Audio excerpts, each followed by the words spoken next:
तो आज मैं लेकर आई हूँ अपनी कहानी रहस्यमय जंगल का अंतिम भाग, जिसका नाम है रहस्यमय कहानी भाग 6।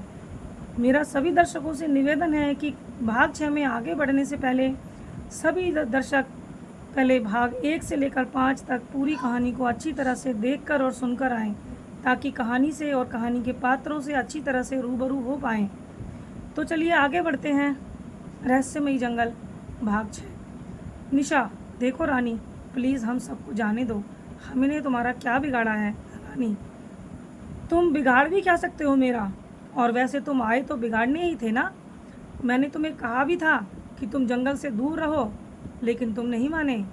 और मैंने तुम्हें जंगल के लाभ भी बताए थे, फिर भी तुम नहीं माने। मगर तुम लोगों को तो फेमस होना था ना। आलोक, देखो वो हमारी भूल थी, हम सब समझ चुके हैं। प्लीज़ रानी, हमें छोड़ दो, जाने दो। रानी, क्या यही समझ चुके हो कि मुसीबत में अपनी जान बचाने के लिए क्या बोलना चाहिए? कबीर, देखो लड़की, हम यहाँ बस इतना करने आए हैं कि इन बच्चों को बचाने आए हैं, और हमें जाने दो, और हमें कुछ नहीं करना। रानी, वाह, और जंगल में आग कौन लगाने वाला था? शिकार कौन करने वाला था? फेमस होना था ना तुम्हें। कबीर चुप हो गया। किसी के पास रानी के एक भी सवाल का जवाब न था, जैसे वो पूरी तैयारी करके बैठी थी। लाइव स्ट्रीम शुरू करो अभी, रानी ने कहा। आलोक ने डरते डरते दूसरा फ़ोन बैग से निकाला और उस पर सोनल ने अपनी फेसबुक खोलकर लाइव स्ट्रीम चालू कर दी। लोग मानो तैयार बैठे थे वहाँ का नज़ारा देखने के लिए कि देखते ही देखते वीडियो पर हज़ारों लोग जुड़ने लगे और नए नए लोग जुड़ गए थे।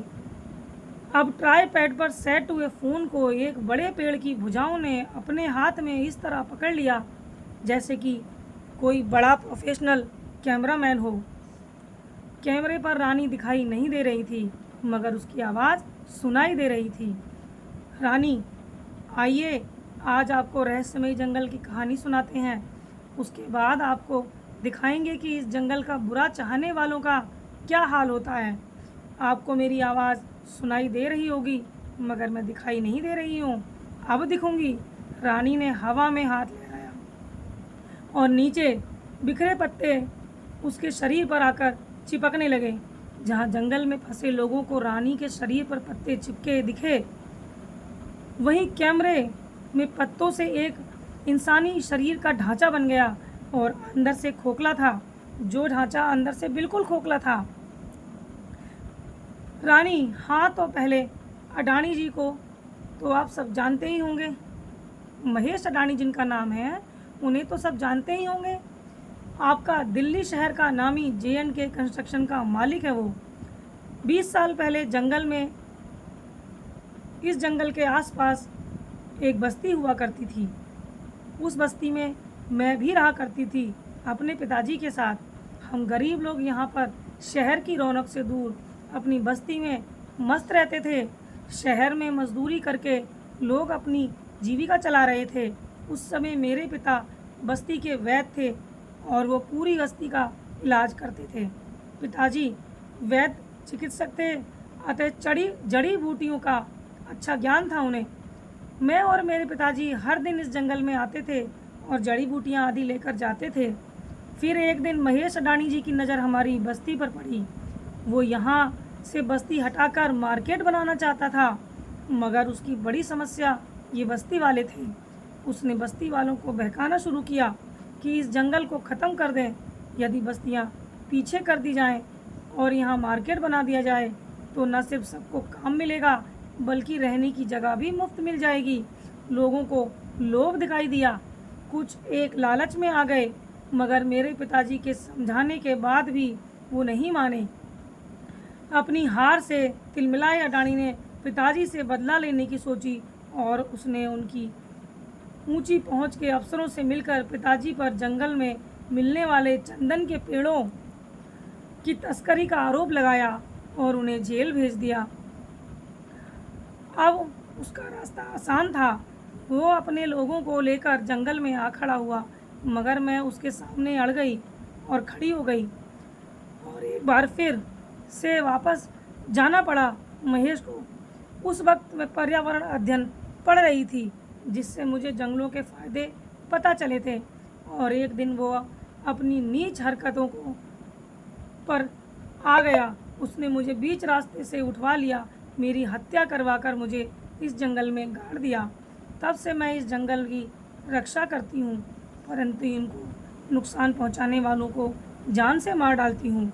अडानी भी यह वीडियो देख रहा होगा, तभी पसीना पहुँचने के बाद बोला, अडानी देखो किसी को पता न चले, मैं यह शहर छोड़ के अभी जा रहा हूँ। सेक्रेटरी जी, जी सर। रानी, तो तुम में से मरने के लिए पहले कौन तैयार है?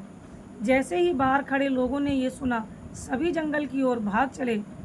मगर तभी बाहरी पेड़ भी चमकने लगे और बाहर के पेड़ों ने अपनी भुजाएं फैलाकर आपस में मिला ली, जिससे जंगल के चारों ओर एक पिंजरा सा बन गया।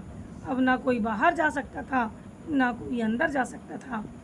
वहाँ अडानी अभी निकलने की तैयारी कर रहा था, तभी उसे पुलिस ने आकर धर लिया।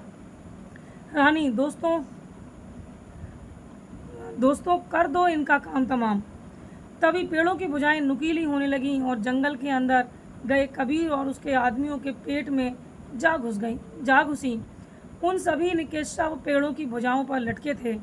ये देखकर निशा और सोनल की चीख निकल गई। वहाँ आलोक और बिहान खड़े खड़े कांप रहे थे।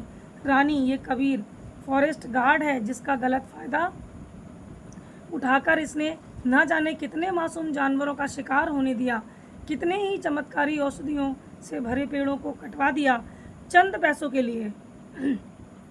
और इसके दोस्तों ने इसके सभी गलत कामों में इसका साथ दिया, इसीलिए मरे। रानी, अब तुम सबका क्या होगा?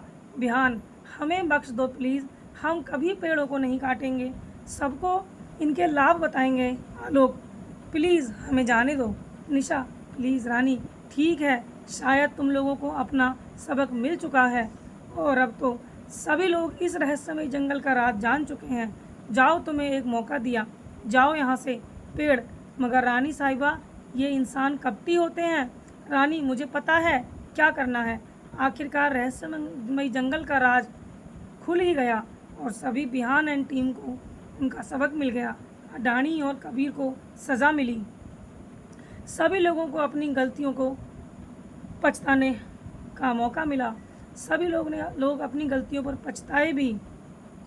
दोस्तों, हम अपने पर्यावरण को दूषित करते जा रहे हैं, साथ ही पेड़ों और जंगलों की संख्या घट रही है, जिसके वजह से जल स्तर बुरी तरह से घट रहा है और हमें इस पर विचार करना चाहिए। क्या हमें और पेड़ लगाने चाहिए? धन्यवाद दोस्तों। इसके आगे नई कहानी लेकर जल्द हाजिर होंगी और आज की कहानी का होता है यहीं पर अंत। धन्यवाद।